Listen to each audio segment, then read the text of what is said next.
안녕하십니까, 이준석입니다. 오늘도 저희 상계동 사무실에서 이렇게 영상을 찍고 있습니다. 지난 며칠간 화두가 됐던 게 보수 대통합이에요. 그래서 많은 분들이 저한테 물어보기도 하고, 동네에서도 그렇고 방송 나가도 그렇고, 과연 보수가 연대할 수 있는 것이냐, 통합할 수 있는 것이냐, 또는 왜 해야 되느냐, 꼭 해야 되느냐, 여러 가지 질문들이 있었는데, 오늘은 거기에 대해 가지고 깊게 한번 이야기해보는 시간을 가지려고 합니다.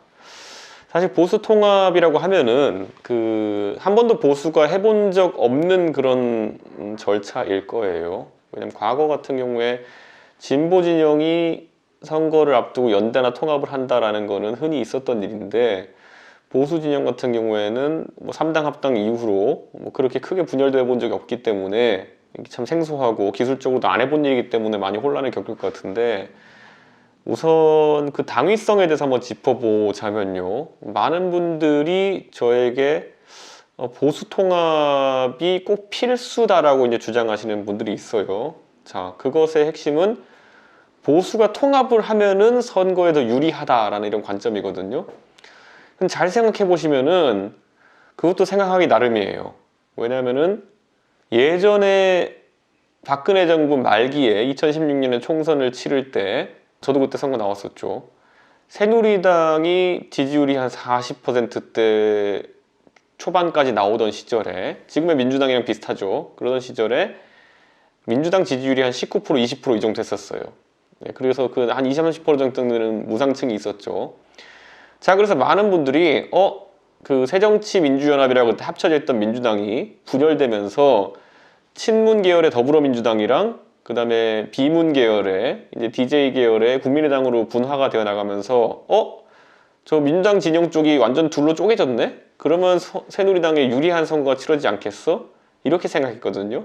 그때 그래서 김무성 대표가 뭐 180석 한다느니 뭐 이런 얘기 했던 거 다들 기억하실 거예요. 그런데 여기서 선거 결과를 보니까 전혀 다른 결과가 나왔던 거죠.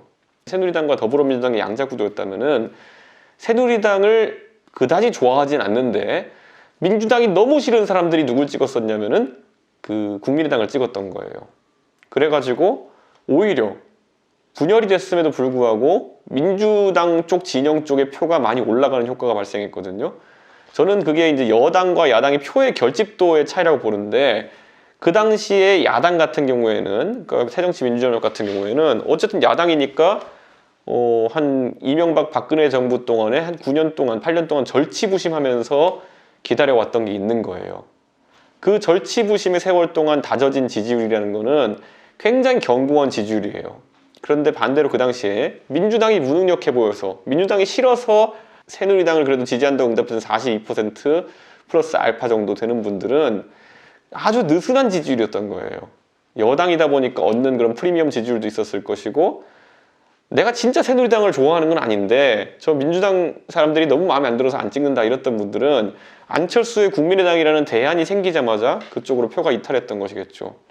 저는 그래서 이번에도 이렇게 생각을 해요. 지금 우리 잘 보면은 민주당 지지하는 분들 주변에 보시면은 과거보다 많이 줄었습니다. 그럼에도 불구하고 그분들이 여론조사 보면 그래도 민주당이라 답하는 이유는 자유한국당이라는 형태의 야당만으로는 성에 차지 않는다 이거예요. 그렇기 때문에 사실 새로운 보수당이나 과거의 바른미래당 또는 바른정당을 좋아했던 분들이 예를 들어 한 7% 정도, 이렇게 10%까지 이렇게 존재하는 것이거든요. 자, 그럼 이게 합당을 하게 되면은 과연 이게 산술적으로 합해질 것이냐라고 했을 때, 저는 합쳐질 가능성도 있지만은 그러려면은 조금 더 자유한국당보다는 새로운 보수당이나 아니면은 바른미래당, 바른정당의 색채가 있는 쪽으로 당 기준 자체가 옮겨져 와야지만이 그분들을 그대로 흡수할 수 있다 이렇게 보는 거예요.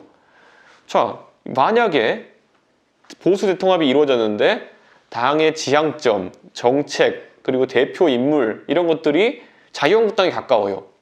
그럼 많은 사람들이 그 통합된 정당을 바라보는 것을 저것은 자유한국당의 새로운 보수당이나 바른미래당 또는 바른정당에 있던 사람들이 그냥 흡수된 거구나라는 판단을 할 수 있어요. 그러면은 아니 대부분의 바른정당, 바른미래당, 뭐 새로운 보수당을 찍는 분들은 보수적 성향을 갖고 있거나 아니면 중도적인 성향을 갖고 있는데, 문재인 정부가 아무리 싫어도 자유한국당은 찍을 수 없다 이런 분들이 많이 있었어요. 그러니까 그런 분들이 이탈할 가능성이 있습니다. 그래가지고 이게 산술합으로 그냥 나오는 성적표가 아닐 텐데 저는 그러다 보니까 상당히 우려스러운 부분이 있어요. 지금과 같은 형식의 보수 대통합으로 감동을 줄 수 있겠느냐. 제가 그래서 지난 한 일주일 동안 꾸준히 제가 보수 대통합에 대해 가지고 나는 이런 식의 통합에 반대한다 이렇게 이야기하곤 했는데요. 사실 솔직한 마음이에요. 그러니까 지금 보수 대통합을 주도하는 분들이 또는 그 안에서 틀을 만드는 분들이 어떤 기준점과 어떤 마음을 갖고 움직이냐에 따라 가지고 나중에 감동을 주는 통합이 될 수도 있고 아니면 그냥 국민들 보기에 그냥 묻지마 통합이 될 수도 있는 거예요. 자, 이렇게 말씀드릴게요. 제가 항상 구분하잖아요. 보수 정당이 선거에 승리하기 위한 그 빌드업, 그러니까 이 하나씩 의석을 쌓아가는 과정을 보면은 영남 65석 이거는 결집해서 얻을 수 있어요. 충청도 28석 중에 한 10석 정도 이것도 뭐 순탄하게 얻을 수 있어요. 강원도 8석 중에 한 4, 5석 이것도 얻을 수 있어요. 그럼 여기까지가 한 80석 정도 돼요. 그럼 거기에다가 보통 비례 20석 정도 얹으면은 100석 정도가 돼요. 그 다음에 그 위에 수도권 성적표가 그 정당의 최종 성적표입니다. 예를 들어 수도권에서 지난번에 했던 것처럼 한 30개 얻으면 130이 되는 것이고 수도권에서 과거에 뭐 박근혜 정부 때나 아니면 18대 때 했던 것처럼 50개 아니면 80개 이렇게 얻으면은 압승하는 거예요. 그러니까 제가 여기서 한번 이야기할 것이 통합 정당을 만들었을 때 기본적으로 정책의 방향성이나 아니면 기준점이라 하는 것은 수도권에 잡혀 있어야 된다. 그 수도권 유권자들이 공감할 수 있을 정도의 그런 통합 정당의 모멘텀을 만들어내야지만이 보수가 단일화하고 통합하는 의미가 있는 것이거든요. 그럼 지금 시점에 제가 봤을 때는 통합을 주도하는 많은 분들의 그 시점과 시각이라는 게 제가 봤을 때 한 PK 정도 되는 것 같아요. 최근 그 새로운 보수당에서 하태경 이제 대표가 굉장히 적극적으로 통합에 임하고 있는데 하태경 의원 지역구가 부산이고 부산에서도 보수가 하기 유리하다는 해운대 갑이에요. 그래서 하태경 의원이 저한테 요즘 들어서 굉장히 많이 얘기하는 게 아니 부산에 가보라고 부산에 가면은 정말 뭐 거의 대부분 통합하라고 한다. 그리고 통합을 하면 이긴다. 이렇게 이야기하거든요. 자유한국당 쪽에서 가장 열성적으로 통합에 나서는 분이 누구냐면은 조경태 의원님이세요. 조경태 의원님도 항상 그래요. 통합을 하면은 그거 자체가 좋은 전략이다라고 이야기하시고 그리고 보면 지금 전진당 하시는 이현주 의원도 보면은 원래 지역구는 광명을이지만은 지금 부산 영도에 출마하신다는 이야기도 있고 영남으로 지역구를 옮기실 가능성이 높아요.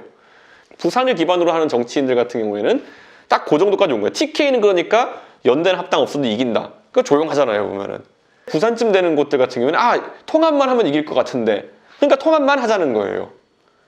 그런데 충청권, 넓게는 수도권까지 이 기세가 올라오려고 하면은 통합만 해서는 안 된다라는 것이 일반적인 생각인 거죠.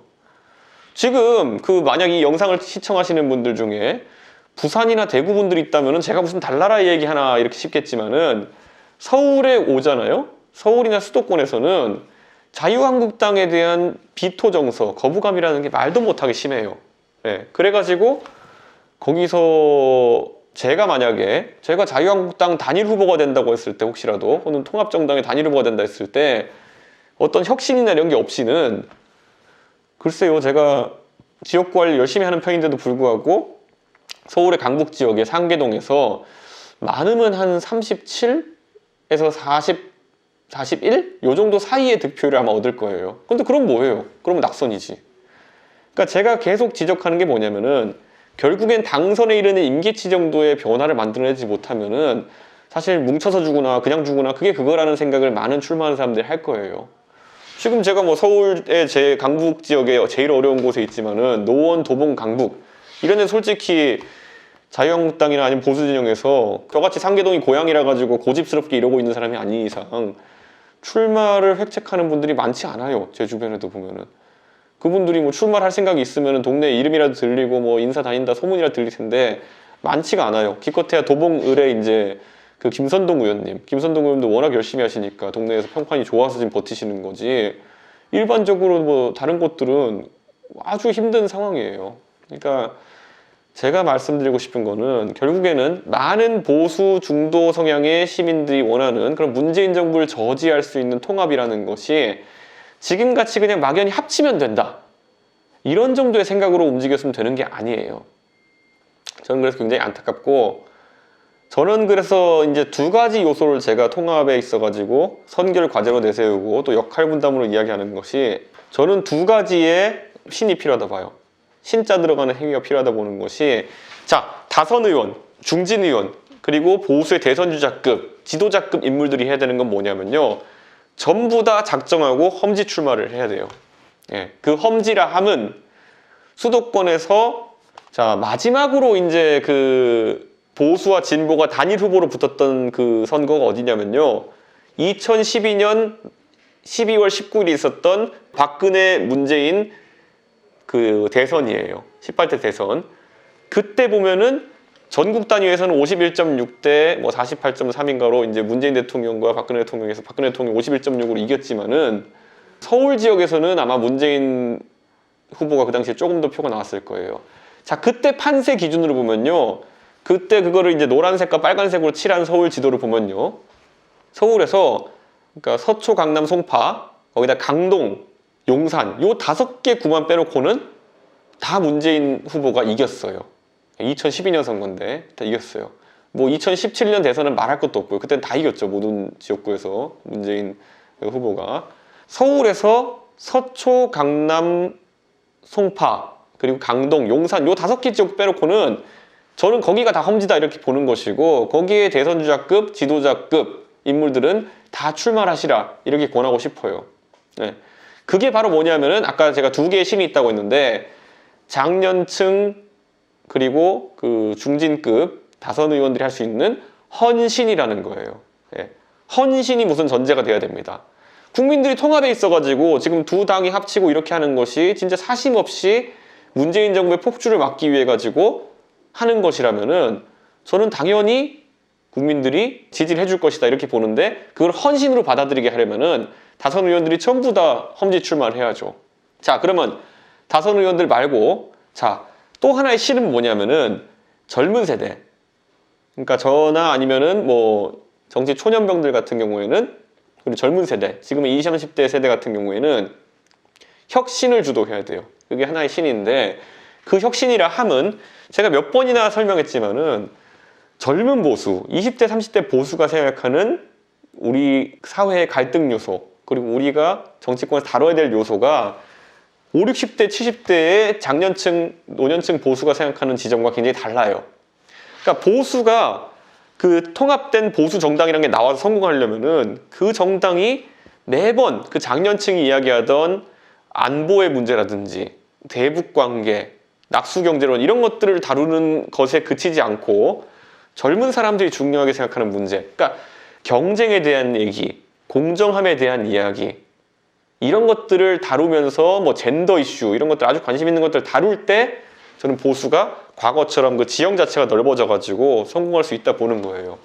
근데 여러분들이 최근에 이제 통합 그 추진위원회 이런 것들 하는 행보를 보면은 아주 기존의 정치공학적이었던 용어들에서 벗어나지 못해요.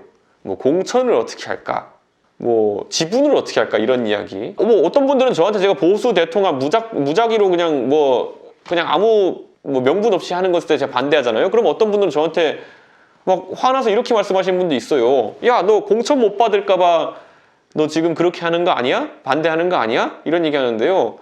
제가 그거는 별로 심각하게 듣지도 않는 게, 상계동에, 그러니까 이 서울의 노원병에 출마하고자 하는 보수 후보 자체가 별로 없어요, 지금. 저야 지금 새로운 보수당 등록 절차가 늦어져가지고 아직까지 예비후보 등록 안 했지만은 아무도 예비후보 등록 안 했어요. 그러니까 경쟁자가 없어요. 그러니까 제가 이런 말씀 드린 이유는, 제가 공천 받고 안 받고의 문제를 지금 걱정하겠습니까? 제가 당선되느냐 안 되느냐의 문제. 그러니까 결국엔 서울의 강북 지역에 있는 후보들이 당선될 정도의 판을 만드느냐 아니냐의 문제를 보는 거예요. 제가 박근혜 대통령 시절에 정치를 시작했잖아요. 제가 그래도 정치를 박근혜 대통령 선거할 때 옆에서 보면서 배워서 그런지 모르겠지만은, 보수에서 그 당시에 가장 파괴력 있는 지도자였던 박근혜 대통령이 가장 흔히 이제 들었던 단어는 뭐냐면은 좌클릭이라는 단어였어요. 자, 박근혜 대통령이 아무리 중도적인 정책을 받아들이고 좌클릭을 한다 해가지고 어느 누구도 박근혜 대통령한테 당신 빨갱이야 이러지 않았을 거 아니에요. 아니면 당신 뭐 보수가 아니야 이런 사람 없었을 거 아니에요. 그게 박근혜 대통령의 자신감이었던 거예요. 그러니까 지금 저는 통합정당이라는 것도 만들어지면은 결국 보여줘야 될 자신감이라는 게 뭐냐면은, 아, 우리가 진짜 보수다. 우리 보수기 때문에 자신감 있게 좌클릭이라고 하는 것을 할 수도 있다. 이런 걸 보여줘야 되는 거거든요. 자, 영국이 2차 세계대전 이후에 노동당 세력이 올라오려고 하니까 그때 처칠 같은 보수주의자들이 하려고 했던 게 뭐냐면요.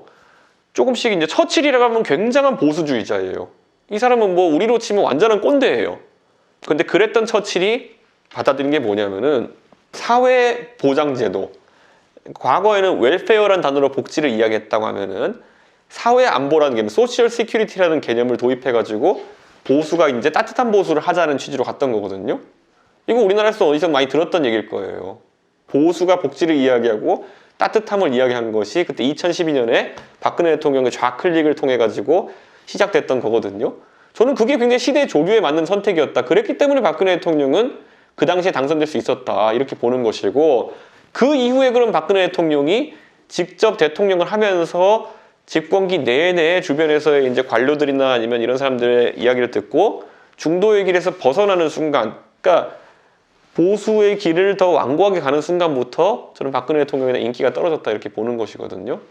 저는 탄핵이라는 것은 하나의 그냥 결과치지, 아니 최순실이라는 사람이 연설문을 조금 바뀌어 썼으니 박근혜 대통령에 대해 가지고 사회적으로 불만이 많이 축적돼 있지 않았다면은 그냥 뭐 대통령이 그냥 뭐 그냥 심부름하기 편한 사람 하나 부리나 보다 이 정도로 생각하고 넘어갈 사람 많았어요. 예전에 보면은 대통령 아들들, 김대중 대통령의 그 홍삼 트리오, 아니면 뭐 YS 시절의 아들들, 이런 분들은 더한 좀 이런 지탄받을 일들을 하고도 대통령이 탄핵되는 사정은 없었잖아요. 근데 박근혜 대통령 때 그런 일이 벌어진 거는 결국 축적된 게 한 번에 터졌다, 건수가 이제 생겨가지고 터졌다 이렇게 보는 것이 맞는 것이고, 저는 그렇기 때문에 보수가 앞으로 통합을 해서든 아니면 어떤 형태로든 집권을 하려면은 결국엔 가운데 지점을 공략하기 위한 여러 가지 고민들을 할 수밖에 없다. 이게 제 솔직한 고민입니다. 그래서 저는 이 지점에서 앞으로 통합을 만약 추진한다고 하면은 저는 끝까지 이런 부분이 반영되지 않으면 반대 의견을 계속 낼 겁니다.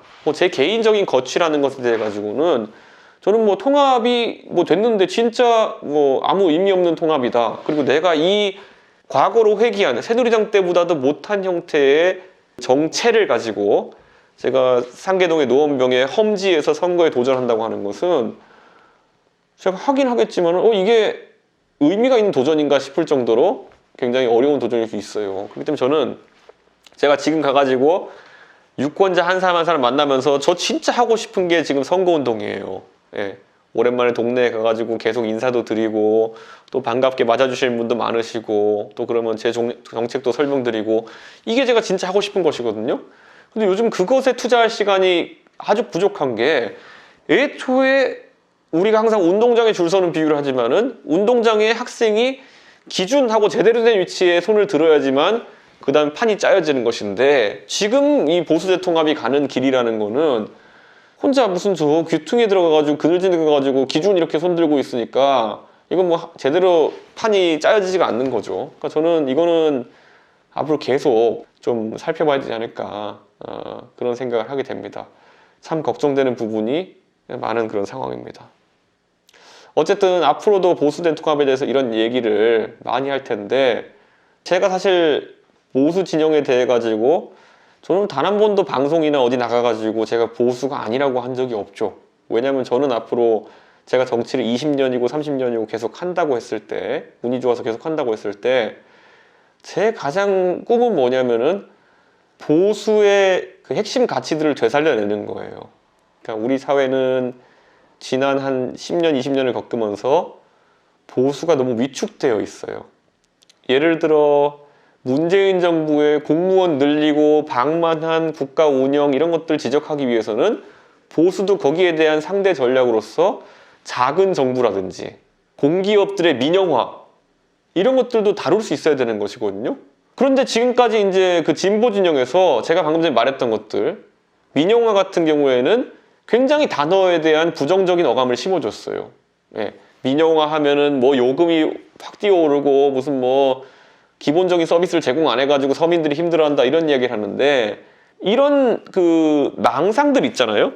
민간이 더 잘할 수 있는 일들임에도 불구하고 공기업의 영역이 공공의 영역에 두고 통제하려고 하는 것이 이게 전체주의적인 국가의 특성이고 국가주도 경제 개발하는 것들의 특성이거든요. 우리나라의 과거 국영기업 중에서 민영기업이 된 것들 잘 아실 겁니다. 예를 들어 한국통신이 KT로 바뀌었다 해가지고 핸드폰을 비싸게 뭐 이렇게 요금을 물립니까? 아니잖아요. SK텔레콤도 옛날에 한국이동통신이었잖아요. 이게 뭐 민영화되고 이렇게 한다 해가지고 얘네가 뭐 비싼 요금 물립니까? 아니죠. 시장에서 크게는 통신 3사, 뭐 SKT, KT, LG, U+, 경쟁을 하면은 그 안에서 서로 담합하는 것만 잡아내면은 경쟁을 하면서 질 좋은 서비스를 싼 값에 제공하기 위한 그런 경쟁이 생기는 거거든요.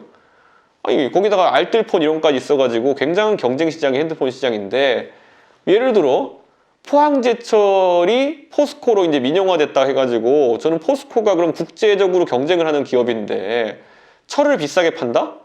저는 이런 건 보지도 못했어요. 한국전력이 예를 들어 그러면 민영화돼요. 그러면은 한국전력은 뭐 독점 회사일 수 있겠죠. 하지만 한국전력이라는 것에 뭐 배전 회사를 열어서 나눴을 때 과연 전기요금을 비싸게 받아 먹을 것이냐? 전기요금을 만약에 원가 이상으로 과도하게 비싸게 받잖아요? 그러면 그게 수익시장이니까 누가 또 민영발전소를 만들어가지고 경쟁하겠죠. 그게 바로 시장이 적절하게 시장의 요소들을 통제하는 방법이거든요. 자, 한전이 만약 민영화돼 있잖아요? 어떤 이상한 정부가 들어서 가지고 갑자기 원전자 때려 부수라 그러고 갑자기 태양광 하라 그러는 거 씨알도 안 먹혀요.